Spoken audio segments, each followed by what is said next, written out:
saan naka-ano.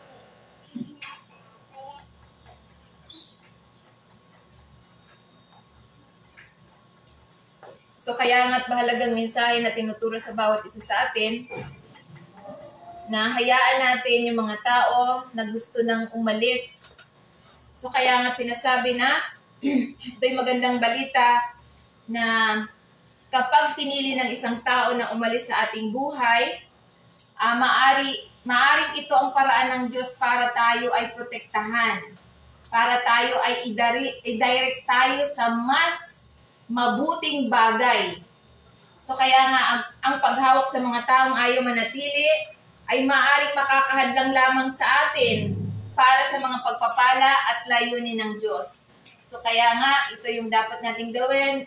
Sinasabi sa Ecclesiastes 3 verse 1, there is a time for everything and a season for every activities under heavens. So ibig sabihin na ito'y sinasabi sa banal na kasulatan na mayroon tayong God's divine timing. So, lahat ng bagay sa buhay ay nangyayari sa tamang panahon. Ayon lamang sa plano ng Diyos kahit na hindi natin ito laging naiintindihan.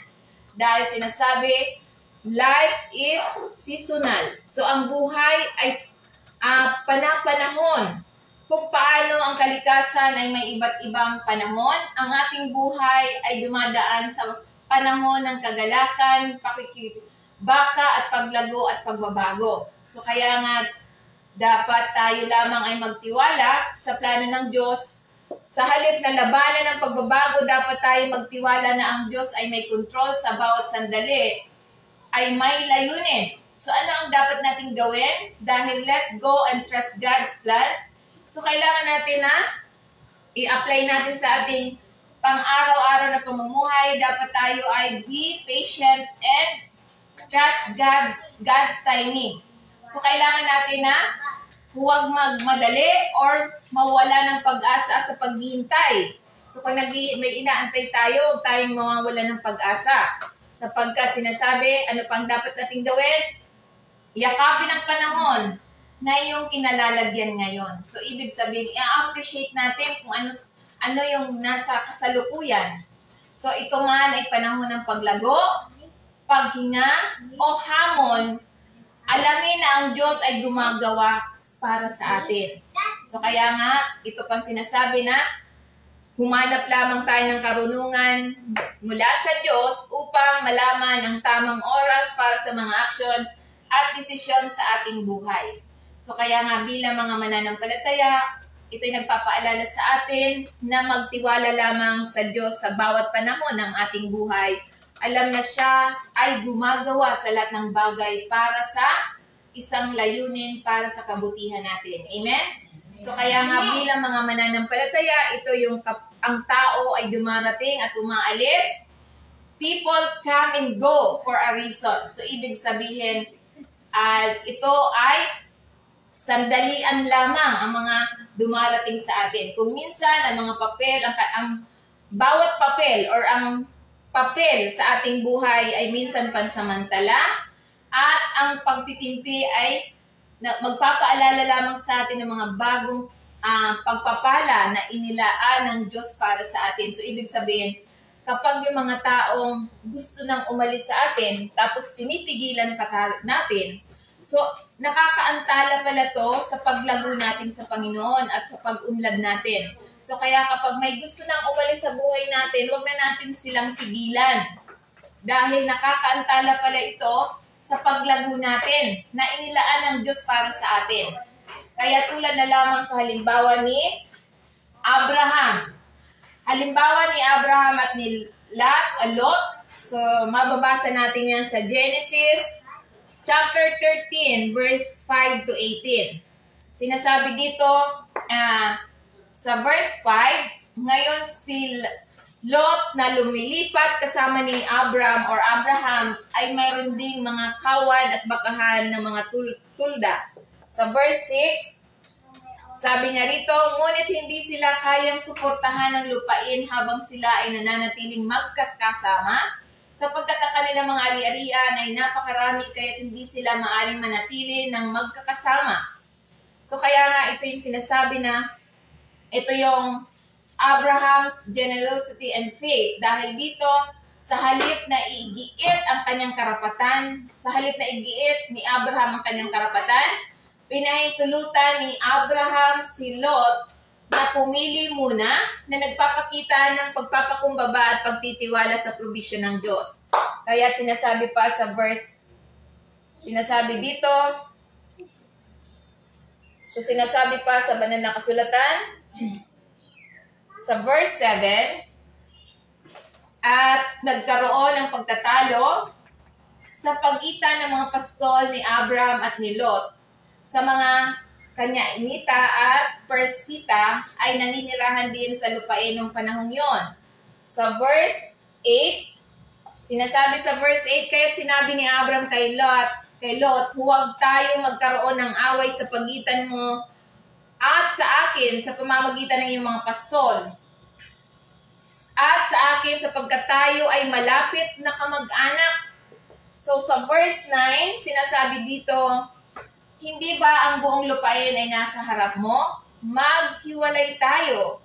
Kung pupunta ka sa kaliwa, pupunta ako sa kanan, at kung sa kanan ka pumunta, sa kaliwa ako. Sa verse 10, sinasabi dito, sa verse 10, tumingin si Lot sa paligid at nakita niya ang buong katapangan sa Jordan patungo sa Zor at ay natubigan ng mabuti gaya ng halamanan ng Panginoon, gaya ng lupain sa Ehipto. Ito ay bago winasak ng Panginoon ng Sodoma at Gomora. So kaya sinasabi pa sa verse 11, kaya pinili ni Lot para sa kanyang sarili ang buong katapangan ng Jordan at umalis sa dakong silangan. Naghiwalay ang dalawang lalaki. So kaya nga ito yung pumili si Lot batay sa kung ano ang mukhang maganda na ang natubigang lupa na malapit sa Sodoma, ngunit nabigo siyang isaalang-alang ang espiritual at panganib ng pamumuhay na malapit sa isang makasalanang lungsod. So kaya sa verse 12, at si Abram ay naninirahan sa lupain ng Kanaan, samantalang si Lot ay nanirahan sa mga lungsod ng katapangan at nagtayo ng kanyang mga tolda malapit sa Sodoma. Sa verse 13, at sinabi dito, sa verse 13, ngayon ang mga tao ng Sodoma ay masama at labis na nagkasala laban sa Panginoon. So dahil dito, ito yung God's promise to Abram. Sa verse 14, sabi niya rito, the Lord said to Abram after Lot had parted from him, look around from where you are, the north and south, to the east and west, sabi dito. So kaya nga sinasabi pa sa verse 15, all the land that you see, I will give you to you and your offspring forever. And verse 16, sinabi niya rito, I will make your offspring like a dust of the earth, so that if anyone could count the dust, then your offspring could be counted. So sa verse 17, sinabi dito, go, walk through the length and breadth of the land, for I am giving it to you. So ito yung God's promise to Abram. Ito yung pangako ng Diyos kay Abraham pagkaalis ni Lot. Muling pinagtibay ng Diyos ang kanyang tipan na ipinangako ang lupain ni Abraham na hindi mabilang ang mga inapo. So ito yung pangako ng Diyos kay Abraham na pararamihin ang sa kanya magmumula ang mga lahi. So kaya nga ito sinasabi sa verse 18, kaya pumaroon si Abram upang manirahan malapit sa malaking puno ng Mamre sa Hebron, kung saan itinayo niya ang kanyang tulda, doon siya nagtayo ng altar para sa Panginoon. So ito yung Abraham worship. So ito yung nagtayo siya ng altar para sa Panginoon na nagpapakita ng kanyang debosyon at pagtitiwala sa Diyos. So ano yung dapat natin gawin? So bilang mga mananampalataya, dapat lamang tayong magtiwala sa provision ng Diyos Tulad ni Abraham, hindi natin kailangang makipaglaban para sa mapagkukunan, pagpalain at ibibigay ng Diyos kapag tayo nagtiwala sa Kanya. So, dapat tayo magtiwala lamang sa Kanya sapagkat sinasabi dito, hindi dapat tayo nakikipaglaban sa lahat ng mga mapagkukunan tulad ng ginawa ni Abraham kay Lot. So, dapat, ito rin yung dapat piliin natin. Pumili tayo ng matalinong desisyon. So, ang desisyon ni Lot ay batay sa kung ano ang mukhang maunlad, ngunit nabigo siyang isaalang-alang ang espiritual na kahinatnan. Dapat tayong gumawa ng mga pagpili batay sa karunungan ng Diyos, hindi lamang sa hitsura. So, kaya nga ito'y sinasabi pa, ano pa ang dapat nating tandaan? God's promise are sure. So, ito yung kahit na mga bagay ay tila hindi sigurado, ang mga plano ng Diyos ay mas malaki kaysa nakikita natin mga sandali. So, kaya nga dapat din tayo ay prioritize worship. So, ibig sabihin, unahin ang pagsamba. Saan man tayo magpunta, dapat nating hanapin muna ang Diyos. Tulad ni Abraham na nagtayo siya ng altar para sa panalangin. Kaya nga, ito yung mahalaga kapag umalis ang mga tao, magagamit ng Diyos ang espasyong yon para sa maganda na mga pagbabagong pagpapala. So kaya nga ito yung sinasabi na wag nating habulin yung mga taong gusto nang umalis sa atin. So kaya nga kapag hindi natin hinahabol, ibig sabihin yung mga bagay ay magagamit ng Diyos para tayo ay bigyan ng bagong pagpapala at huwag tayong kumapit sa mga relasyon na nagdudulot ng alitan. So, kung alam naman natin na mayroon ng hindi ka nais-nais, so umalis na tayo or wag na nating habulin. So, kaya sinasabi pa rito, kung minsan ang pagkakawala ni Lot ay nagngangahulugan ng pagkakaroon ng higit pa mula sa Diyos. So, kaya nga ito'y sinasabi na nagtuturo sa atin na lumakad sa pamamagitan ng pananampalataya, magtiwala lamang sa paglala ng Diyos at gumawa ng mga desisyon ng may karunungan at hindi lamang sa pamamagitan ng paningin. So ano pa ang tinuturo sa atin? Pangalawa, not everyone is meant to stay in your life. So hindi lahat ay nakatakdang manatili sa ating buhay. So, lahat yan ay temporary lamang. Kahit yung pamilya natin, mga anak natin, trabaho, negosyo, yan ay pansamantala lamang. Hindi lahat mananatili. Ang ilang mga relasyon ay para sa isang panahon. Maaring natupad ang mga taong umalis sa kanilang tungkulin sa iyong paglalakbay. Sa halip na habulin mo sila, magtiwala lamang tayo sa Diyos. Alam na ang Diyos kung sino ang dapat sa ating buhay. So, kaya nga, not everyone is meant to stay. So, ito yung sinasabi na hindi lahat. Kaya nga, ang ilang tao ay bahagi lamang ng ating paglalakbay. Hindi ang ating patutunguhan. Hindi yung, hindi not your or not our destination. So, hindi natin maaring bahagi lamang siya ng ating paglalakbay, ngunit hindi ito ang ating destination or patutunguhan. So kaya nga, huwag pilitin ang isang relasyon kung siya ay gusto nang umalis.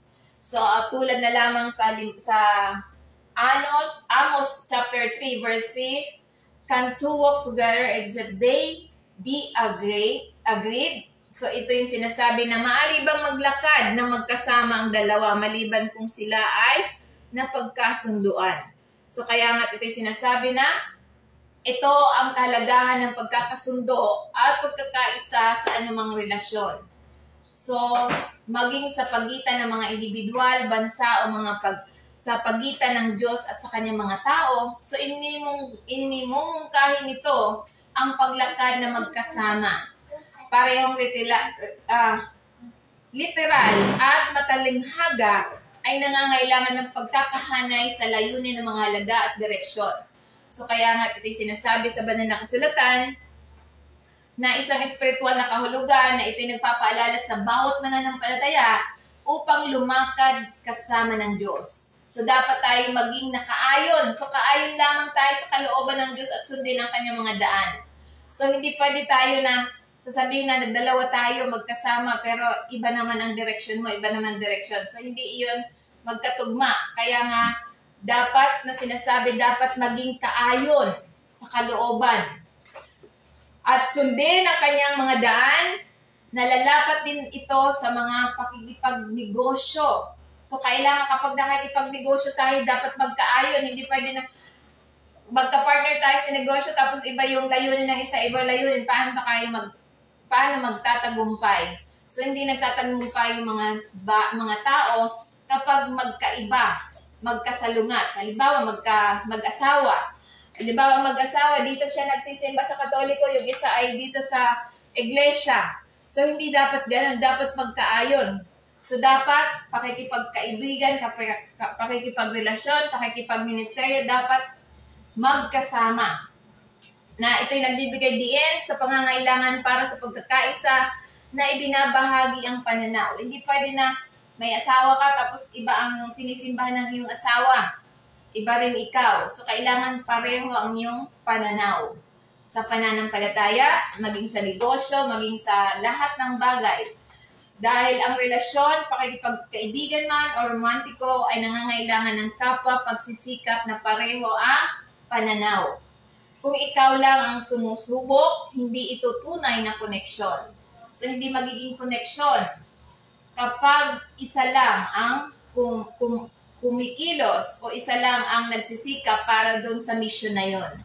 Maging sa negosyo, relasyon, pakikipagkaibigan, dapat magka-connect. Amen? So, kaya nga sinasabi pa sa 1 John chapter 2, verse 19, sinasabi niya rito, sila'y nagsisialis sa atin, ngunit sila'y hindi tunay na sa atin. Sapagkat kung sila'y sa atin, sila'y nananatili sa atin. So, ibig sabihin, kapag sila'y umalis, hindi sila sa atin.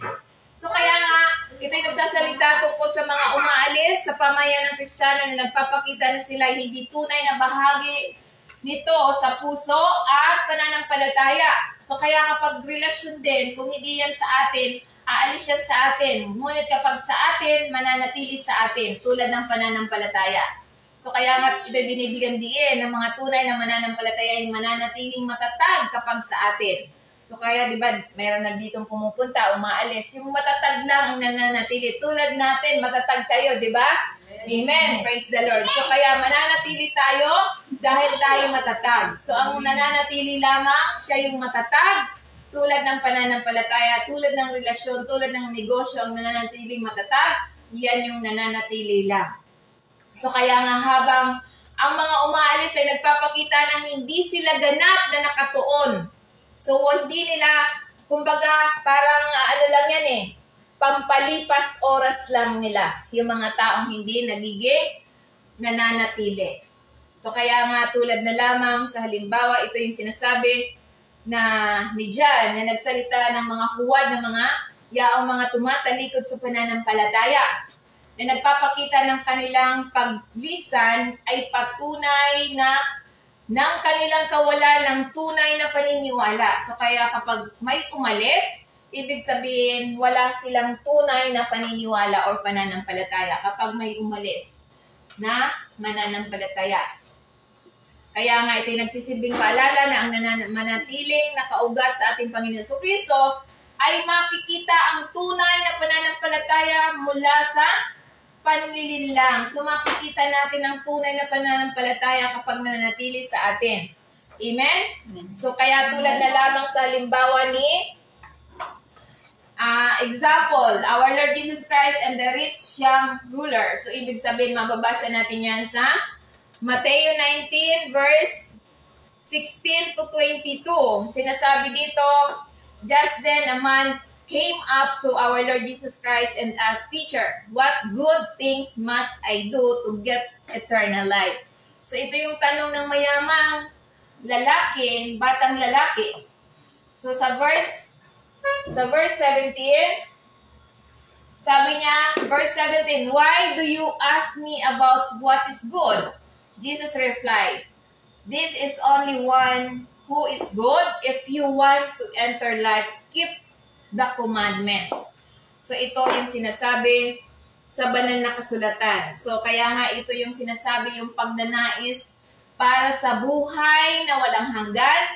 Ang binata ay naghahanap ng kaligtasan, ngunit nilapitan niya ito ng may pag-iisip na kumita ito sa pamamagitan ng mabuting gawa kaysa pananampalataya.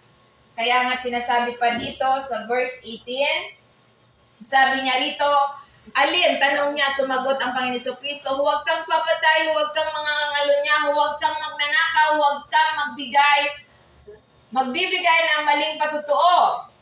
Sa verse 19, Matthew 19 verse 19, honor your father and mother and love your neighbor as yourself, sabi dito. Sa verse 20, sabi dito,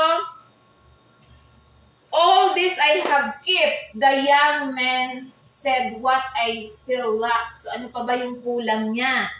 Sabi niya. So ito yung sinasabi na yung pagsunod sa mga kautusan ay tinuturo ng Panginoon Jesucristo ang mga batas ng Diyos, ngunit mas malalim na aral na hindi sapat ang panlabas ng pagsunod kung ang puso ay nakatali pa rin sa makamundong bagay. So hindi niya maiwanan yung kayamanan niya. Dahil sabi niya, lahat nagawa ko yan. Sa verse 21, sabi niya, Jesus answered, if you want to be a perfect, go sell your position and give to the poor, and you will have treasure in heaven. Then come follow me.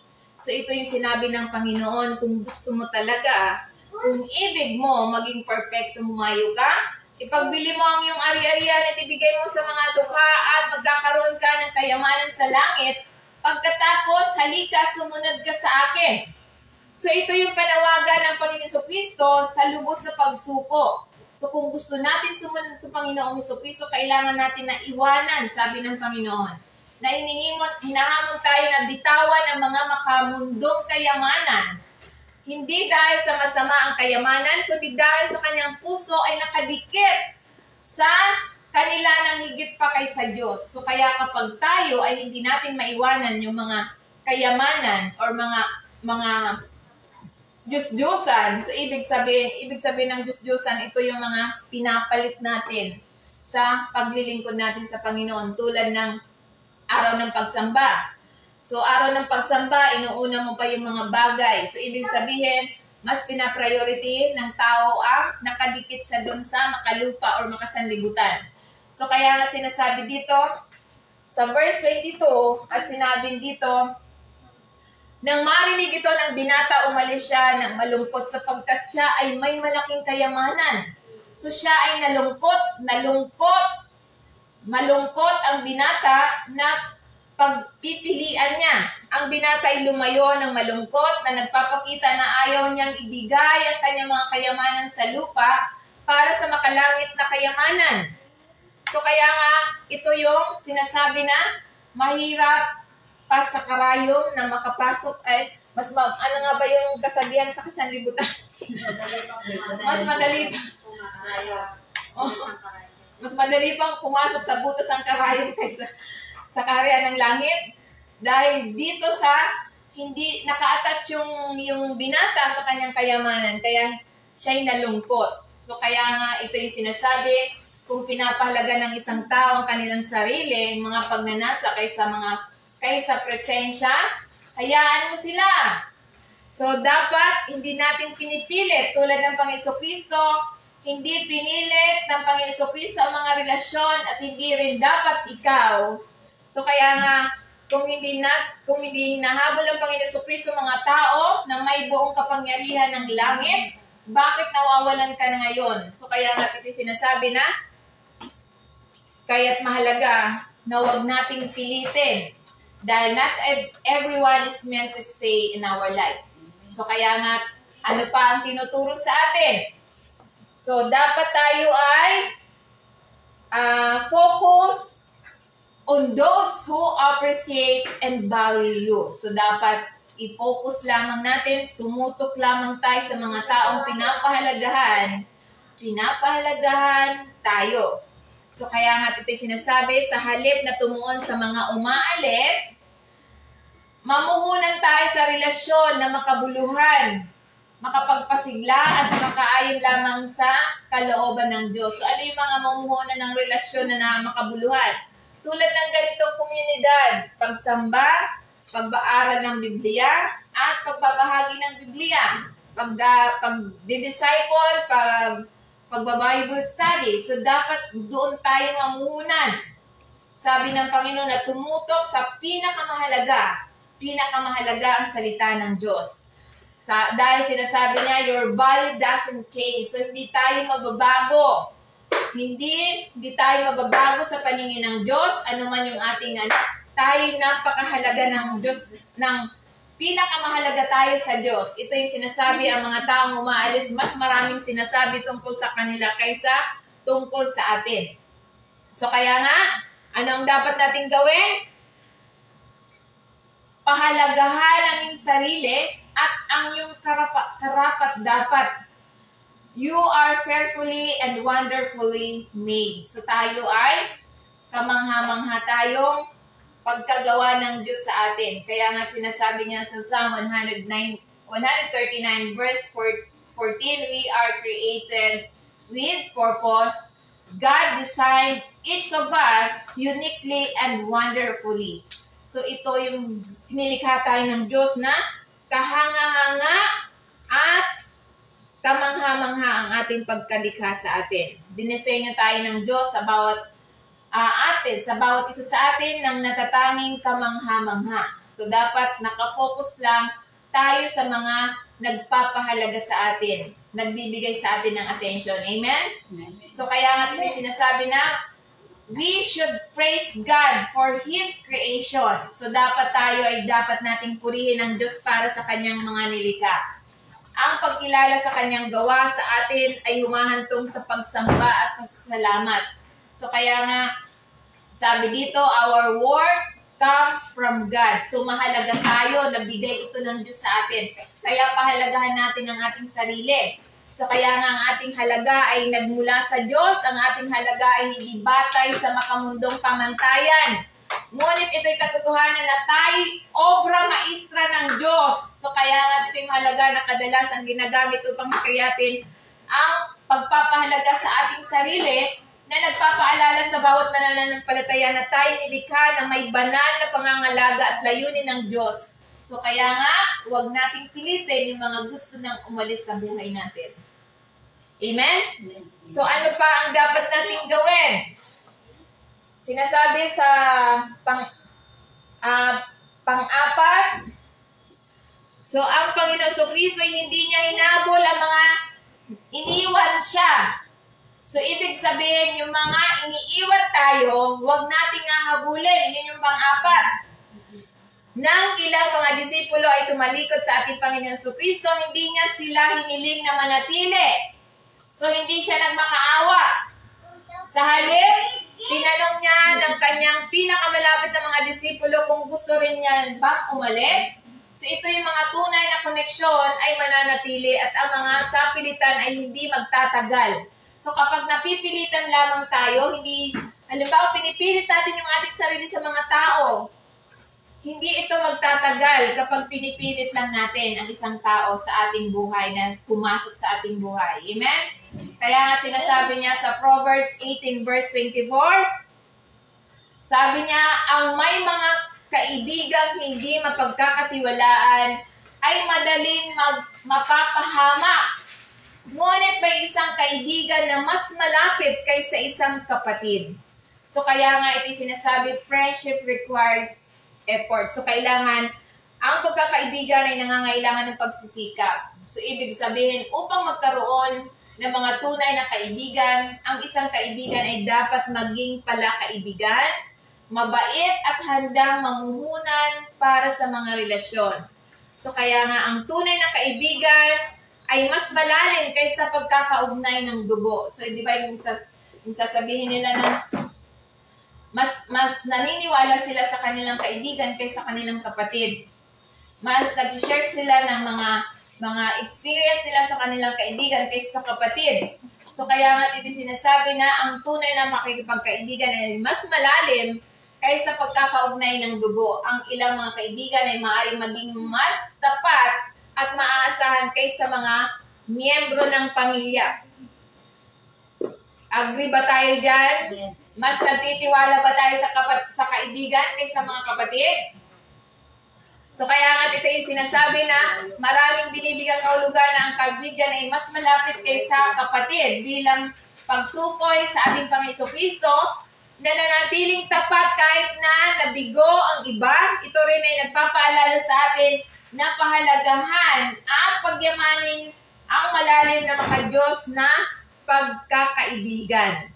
So kaya nga tulad na lamang sa halimbawa ng ating Panginoon Kristo and His disciple.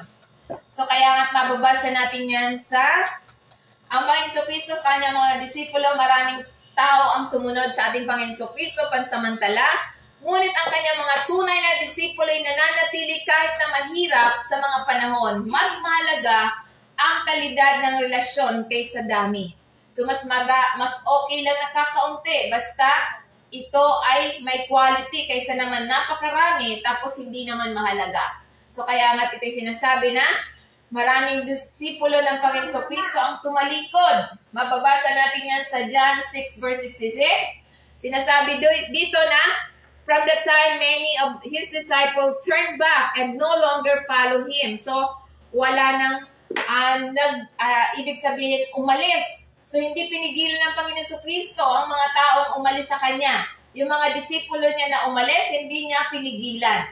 Ito ay isang mahirap na pagtuturo. Maraming disipulo ang umalis sa ating Panginoon Kristo dahil sa Kanyang mga turo na hindi maintindihan, hindi maunawaan. Di ba tayo, kapag tayo nagtuturo, tulad namin, tulad ko, na nakaranas ako ng, di ba, yung na may nagalit sa akin dahil hindi niya tanggap na dahil sa sakit mula sa kasalanan. So parang hindi niya matanggap. Ibig sabihin, marami palang gumagawa ng kasalanan kasi marami daw silang ganyang sakit. So hindi niya matanggap.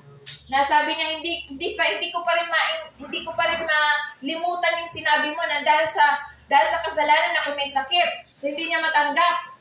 So kaya nga, ito yung kapag ang mga tao hindi matanggap ang salita, o aalis yan, tulad ng mga disipulo ng Panginoon Kristo na maraming umalis sapagkat hindi maunawaan ang salita ng Panginoon Kristo.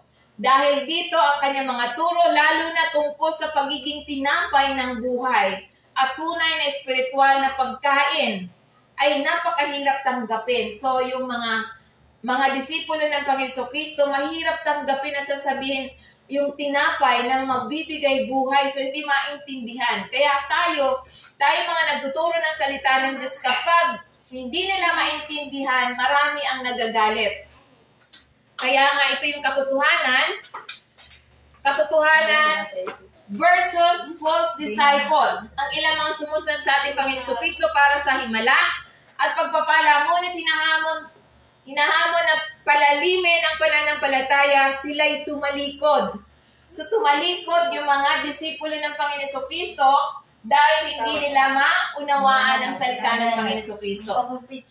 So kaya nga ito sinasabi sa banal na kasulatan na sinubukan ng Panginoon Kristo ang 12 matapos makita ang maraming umalis. Direktang tinanong ng Panginoon Kristo ang kanyang mga pinakamalapit na disipulo kung iiwanan din ba siya. So kaya nga't maraming umalis, hindi hinabol ng Panginoon Kristo mga disipulo na umalis. So ganun din tayo sa atin. Kung may mga tao na gustong umalis, go! Hayaan mo sila. Dahil ito yung tularan natin ang halimbawa ng Panginoon Kristo na hindi siya naghabol sa mga tao. So kaya nga sinasabi sa banal na kasulatan na dapat nating gayahin. So ano pa ang tinuturo sa atin? Na huwag tayong maghahabol sa mga taong gusto nang umalis. So, ito yung sinasabi na God will bring the right people into your life. So kung hindi tayo maghahabol sa mga taong gustong umalis, ito yung dadalhin ng Diyos sa mga tamang tao buhay natin. So, hindi siya makakapasok ang tamang tao kung may maling tao na pumasok sa buhay mo. So, kailangan natin na hayaan natin na umalis yung mga taong gustong umalis para pumasok yung dadali ng Diyos na mga tamang tao sa buhay natin.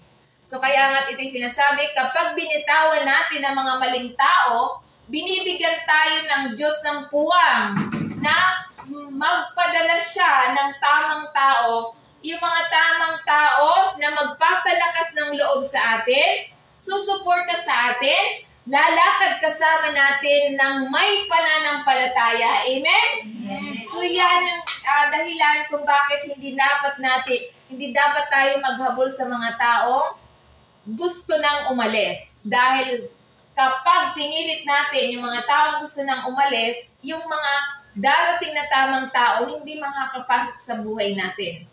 Kaya nga't mahalaga na sinasabi sa banal na kasulatan, na sinasabi dito na kapag binitawan natin yung mga maling tao, binibigyan tayo ng puwang ng Diyos na magdadala siya ng tamang tao, na mga tamang tao na magbibigay sa atin, makapagpapalakas ng loob sa atin, susuporta sa atin, at lalakad kasama natin ng may pananampalataya. So, ibig sabihin, tumpak ang ibibigay ng Diyos na kasama natin. Amen? Amen. Kaya nga sinasabi niya sa Psalm 37 verse 4, "Take delight in the Lord, and He will give you the desire of your heart." So, kaya nga, ito yung sinasabi na kapag tayo ay pinapahintulutan natin na umalis, yung mga taong gusto nang umalis, ang sabi ng Panginoon, kapag tayo natutuwa, lahat ng ginagawa natin at natutuwa tayo sa paglilingkod sa Panginoon, nangangahulugan na kaluluguran tayo ng Diyos, na paghahanap ng kanyang kagalakan, kasiyakan at katuparan sa higit pa sa lahat. So kaya nga dapat tayo ay maging, ito yung hanay sa ating mga hinahangad. So hinahanay ng Diyos yung mga desire ng puso natin kapag tayo ay pinapalaya natin yung mga taong gusto nang umalis. So, ibig sabihin, ano man ang gusto natin, ibinibigay ng Panginoon kapag tayo'y tunay na nalulugod sa Diyos. So, ang ating mga hangarin ay naayon sa Kanyang kalooban at pinagpala din naman tayo na ayon sa Kanyang kalooban. Kaya nga ito yung sinasabi na isang pusong na bago. So, ito'y isang, hindi lamang ito tungkol sa pagtanggap ng gusto natin, kundi ito tungkol sa paghubog ng Diyos sa ating mga puso upang hangarin ang pinakamabuti. So ano ang dapat nating gawin? Dahil ang Diyos ang magbibigay ng tamang tao sa ating buhay, kailangan natin i-apply natin sa ating pang-araw-araw na pamumuhay. Dapat tayo ay hanapin muna natin ang Diyos. Dahil kapag hinanap natin ang Diyos, sinasabi niya, "But seek ye first His kingdom and His righteousness, and all these things will be given to you." So, ibig sabihin, pag nahanap natin ang Diyos, gawin ang ating relasyon sa Kanya ay yung pinakamalaking kagalakan. Na ito hindi lamang ang Kanyang pagpapala, kundi tayo magtatagumpay. Kaya nga, magtiwala lamang tayo sa plano ng Diyos. Kapag tayo'y nalulugod sa Diyos, tinutupad niya tayong sa mga paraan na higit sa ating iniisip. So, at dapat, yung ating mga panalangin ay naka-align tayo sa salita ng Panginoon.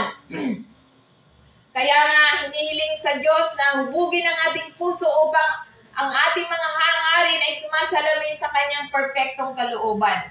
So, kaya nga tulad na lamang sa halimbawa ni Ruth. Si Ruth, halimbawa, si Noemi and Ruth na sinasabi, mababasa natin yan sa Ruth chapter 1, verse 16 to 18.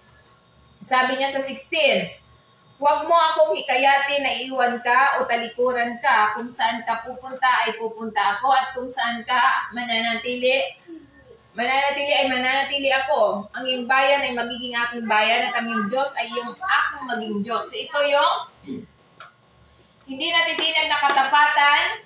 Ang pangako ni Ruth kay Naomi ay isang makapangyarihang halimbawa ng katapatan at pagmamahal at debosyon. So dahil dito, ito yung sinasabi na pananampalataya sa tunay na Diyos sa pagsasabing ang iyong Diyos ay magiging aking Diyos. Pinili ni Ruth na iwan ang kanyang dating buhay sa Moab at sundin ang Diyos ng Israel. Kaya sinasabi pa sa verse 17, "Where you die, I will die, and there I will be buried. May the Lord deal with me, be it ever." So kaya nga ito yung sinasabi, kung saan ka mamamatay, ay mamamatay ako at doon ako ililibing. Naway pakitunguhan ako ng Panginoon, maging napakalubha. Kung kahit kamatayan ang maghihiwalay sa iyo sa akin. So ito yung sacrificial love na handang isuko ni Ruth ang kanyang kaginhawan, ang kanyang tinubuang bayan, at ang kanyang security sa hinaharap para manatili sa tabi ni Naomi. Sa verse 18, when Naomi realized that Ruth was determined to go with her, she stopped urging her. So ibig sabihin, ito yung sinasabi na, ito yung commitment, ito yung isang larawan ng pangako. Ito ay kadalasang ginagamit upang sumasagisag sa malalim na katapatan sa mga relasyon, maging sa pagkakaibigan, pamilya, or katapatan sa Diyos. Kaya nga bilang mga mananampalataya, ito dapat ang ating gagawin dahil si Ruth ay dinala siya sa tamang tao na nanatili sa kanya.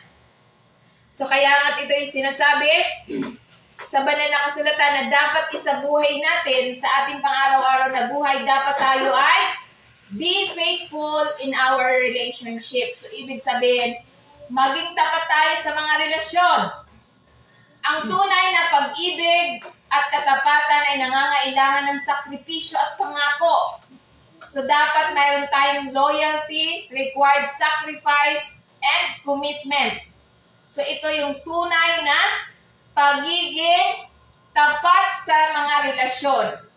Mayroong tunay na pag-ibig, loyalty, required sacrifice, and commitment. So, kaya sinasabi pa, tubig please. So, kaya nga dito sinasabi, trust God with your future. So, kailangan natin na, tulad ni Ruth, ito yung nagtiwala siya sa Diyos sa ating kinabukasan tulad ni Ruth, na ang paghakbang ay hindi alam ng may pananampalataya humahantong sa mas dakilang plano ng Diyos. So ano pa ang dapat natin gawin? Follow God wholeheartedly. So ibig sabihin, sundin natin ang Diyos ng buong puso. Ang tulad ni Ruth, ang kanyang desisyon ay nagpapakita ng malalim na espiritual na pagpili na maglingkod sa Diyos ng higit sa lahat. So ito yung sinasabi na banal na kasulatan, na ito yung isang magandang paalala na ang katapatan at pagtitiwala sa Diyos ay humaantong sa mga hindi inaasahang pagpapala tulad ng makikita sa kwento nila Ruth, kung saan siya ay naging bahagi ng angkan ng ating Panginoon Kristo. Amen. Praise the Lord. So ano pa ang tinuturo sa atin? Na huwag nating habulin yung mga taong gusto tayong iwan. Ito yung dapat nating gawin para tayo how to move forward with strength and peace. Paano daw ba tayo sumulong, move on, na may lakas at kapayapaan? So kailangan natin, kailangan natin manalangin tayo. Manalangin, humingi tayo ng pangunawa sa Diyos tungkol sa mga pakikipag-ugnayan natin sa ating pamilya, maging sa kapwa pananampalataya. So, kailangan nating manalangin, yun yung dapat nating gawin para tayo ay makamove on dun sa mga taong gustong umalis sa buhay natin. So, ano pa ang dapat nating tandaan para tayo ay makamove on, para tayo bigyan ng lakas at kapayapaan? Kailangan natin na release. Kailangan natin na magpatawad, ilabas ang sama ng loob. So, magpatawad tayo at ilabas ang sama ng loob. So mababasa natin yan sa Ephesians chapter 4, verse 31. Sabi niya rito, alisin ninyo ang lahat ng sama ng loob, puot, galit, awayan, at paninirang puri kasama ang lahat ng anyo ng masamang hangarin. So alisin daw natin yan mga sama ng loob at dapat tayo'y magpatawad. Ilabas ang sama ng loob. So sabi dito, let go of negative emotion. So kailangan natin na iwanan na natin yung mga negatibong emosyon sa ating puso. Tulad, inuutusan tayo ni Apostol Pablo bilang mga mananampalataya na alisin ang pait, galit, buot, hinanakit, at mali siya dahil ang mga emosyong ito ay nakakasira sa mga relasyon at humahadlang sa espiritual na pag-unlad, espiritual na tagumpay, ang espiritual na kagalingan. So kaya nga, ano pa ang sinasabi sa verse 32? Be kind and compassionate to one another, forgiving each other just as Christ, God, forgive you. So ito yung dapat nating gawin.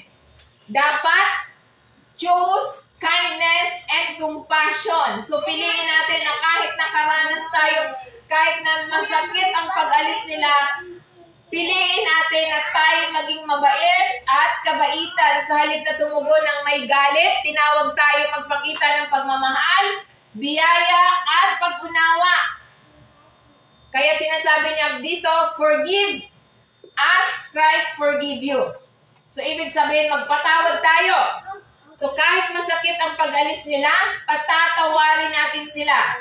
Ito yung sinasabi ng pagpapatawad, na ang pagpapatawad natin sa iba ay dapat nakabatay sa kung paano tayo pinatawad ng Diyos sa pamamagitan ng Panginoon Jesucristo ng libre at walang kondisyon. Amen? So ano ang dapat natin gawin? Amen? Praise the Lord. So, ano ang dapat natin gawin?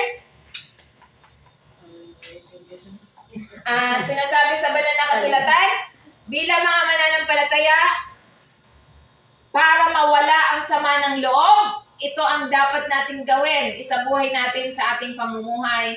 Examine your heart. Suriin ang ating sarili, puso. Pinangahawakan pa rin ba natin ang kapaitan o galit? O isinuko na natin sa Diyos ang galit puot?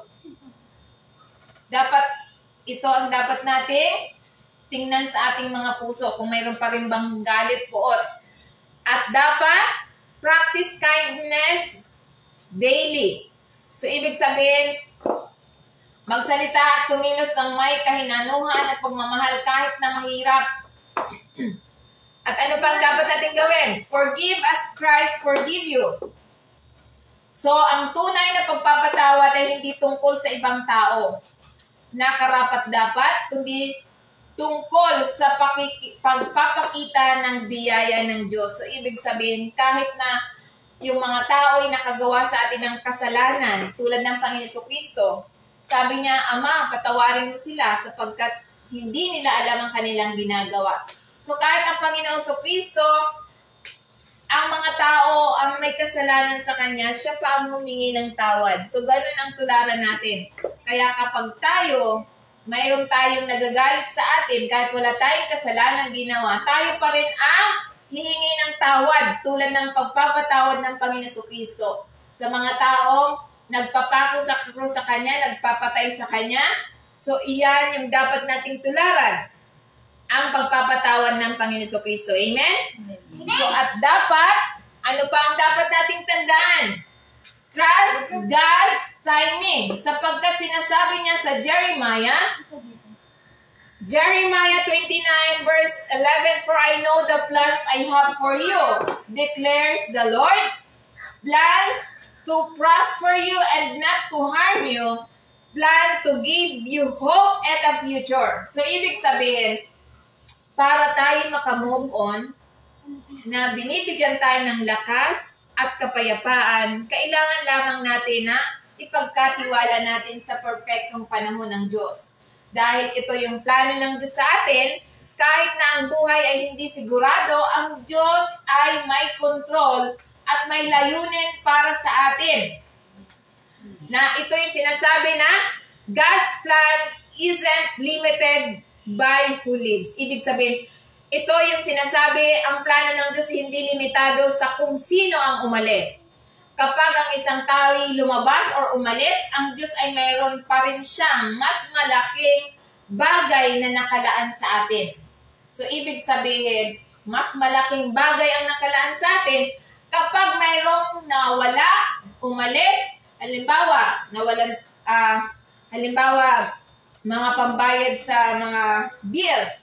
So, kung nawala yon, ibig sabihin, may mas malaking bagay pa na nakalaan sa atin. So, kaya nga ito sinasabi sa banal na kasulatan, kaya ano pang tinuturo sa atin, hindi upang ang plano ng Diyos sa atin ay hindi upang magpahamak, kundi tayo upang umunlad.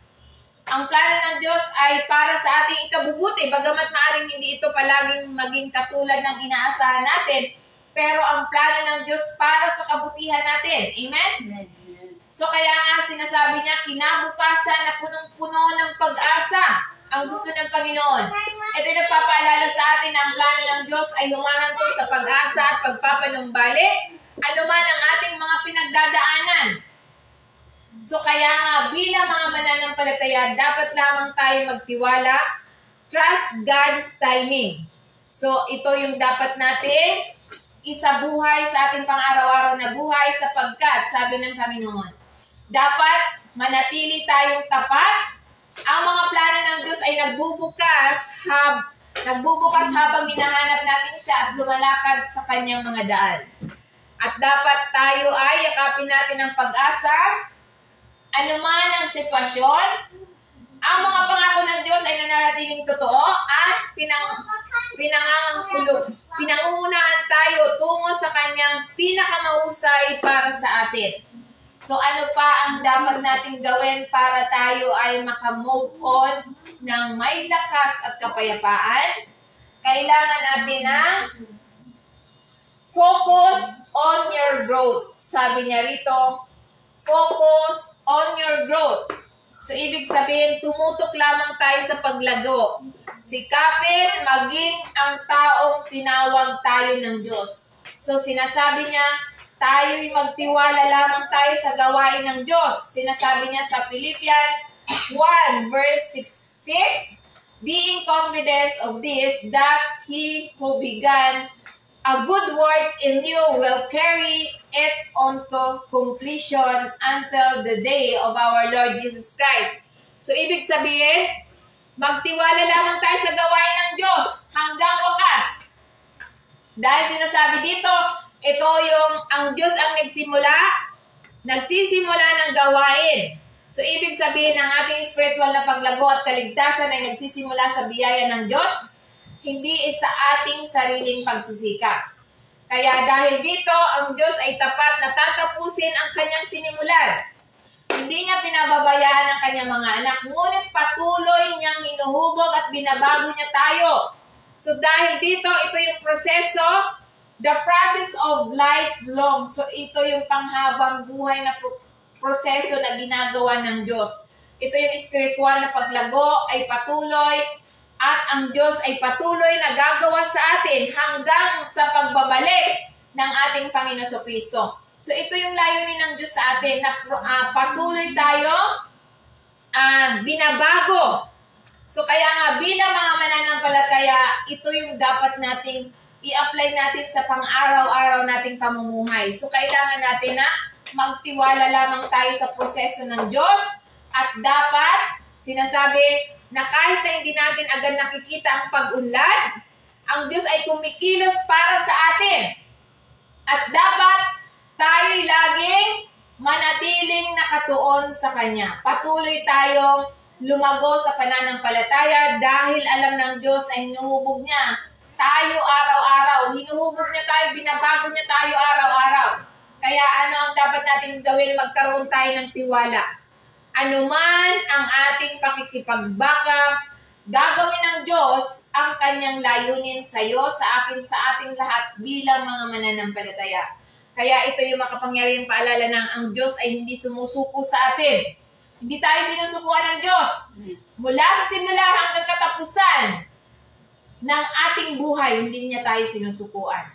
Kaya nga nasa atin ang desisyon para sa ating pag-unlad. Kaya nga, huwag na nating habulin yung mga taong gustong umalis sa buhay natin. So kaya nga ito'y mahalagang mensahe na ang tamang tao, ang nais ng Diyos sa ating buhay ay mananatili. Ang tamang tao, ang gusto ng Diyos ay mananatili sa ating buhay. Kaya kapag may umalis na tao, huwag na nating habulin. Dahil sinasabi dito, tumigil tayo sa paghahabol. Ito yung magsimula tayo magtiwala sa Diyos at hayaan na dalhin ng Diyos ang mga tamang tao sa buhay natin. So kaya nga't mahalagang mensahe na huwag nating habulin ang mga taong pinili nilang umalis sa ating buhay. Sa halip, tayo magtiwala sa plano ng Diyos at dadalhin niya tayo sa tamang tao sa ating paglalakbay. Kapag bumitaw ka, gumagawa ang Diyos. So kapag hinayaan natin na mag-let go na sila, bumitaw tayo sa mga taong gustong umalis sa atin, ito yung gumagawa ng puwang ang Diyos para sa ikabubuti natin. At ibinibigay niya yung tamang tao para sa ating tamang destination. So kaya nga, ito'y mahalagang mensahe na sinasabi na huwag tayong maghabol sa mga tao, ang habulin natin ang layunin ng Diyos at ang plano ng Diyos sa ating buhay. Dahil ang mga tamang tao ay nakatakdang maging yung mga tamang tao, ang mga katatakdang mga magiging habang buhay nating magiging kasama. Yung mga nakatakda, yung mga destiny natin.